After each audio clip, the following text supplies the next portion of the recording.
Әл-Фараби атындағы Қазақ ұлттық университеті биыл оқуға түскен жастарды студенттер қатарына қабылдады.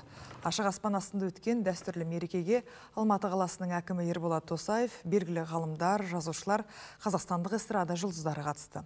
Салтанатты кешке қатысқан студенттер әлемдік рейтингтегі көшбасшы оқу орындарының қатарына кіретін университеттің жетістіктерімен танысты.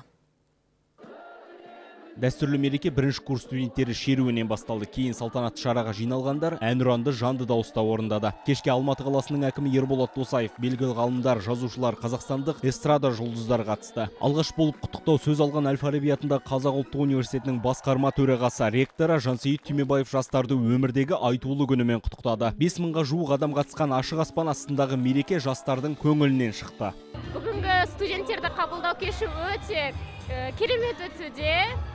Өте әсерлі, барлығына ұнап жатыр деген үміттеміз, өте күшті болып жатыр. Ұнап өзімізге, қазір осыдан кейін уже қызықтың бәрі алды деп ойлаймыз. Университетте 25 000-ға жуық студент оқиды. Олардың 2,5 мыңға жуығы әлемнің 50 елінен келген шетелдік жастар. Жаңа оқу жылында білім ордасына 7600-ден аса студент қабылданды. Жаңа белестерді бағындыруды мақсат еткен студенттер жоғары оқу орнының жетістіктерімен жіті танысты. Жастар қазірде айтып жатыр, біз жаңа Қазақстан, әділетті Қазақстанды, болашақ үшін Қазақстанның бәріміз әрқайсымыз бір елдің баласындай болып, бірі болайық, ірі болайық деген ұранмен осындай жұмыстар жасап жатырмыз. Өнер жұлдыздарының әуелете шырқаған әні әрлеген студенттерді қабылдау кешінде от шашу атылып, соңы жастардың би кешіне ұласты. Азамат Қабетов, Владислав Шишко, Информбюро, Алматы.